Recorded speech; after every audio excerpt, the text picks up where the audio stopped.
legal. Eu tô acostumado a isso aí, meu carro não tem nem andado não. Sabendo que se levanta aqui, já dá tiro pra baixo lá. Vai apertar esse trânsito aí? É, porque meu pescoço é 50 minutos pra lá em Campo Grande. Imagina. 50 minutos? 1000 quilômetros de carro. Saímos daqui pra Campo Grande, nós saímos 5 horas da manhã, chegamos às 7h30 da noite. Então, Mas também quando morre um monte de gente junto. não é tão caro. Sai por mim, né? Se você pegar assim, promoção, vai parar. Ó, lá, como é que ela das malas aqui, ó. Ó, eu vou puxar as malas aqui, ó.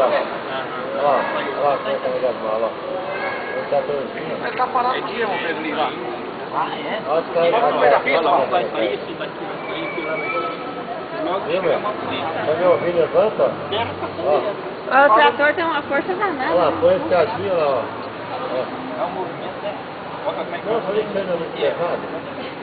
Olha lá o outro trator empurrando lá. Tracção mais forte. Olha lá o trator. Pode subir o outro tatame ali, ó. Aquele lá não é trator não, porque lá é aqueles carrinhos igual de pegar jogador. Não, mas isso é levinho pra empurrar o avião. É, sim. Olha lá, pô. Tem um monte, né? Olha lá. Ele tava esperando outro acabar de subir. Olha lá como que já pega a velocidade. Eu tenho medo, Olha que cadeira que vai, aí o cara chega olha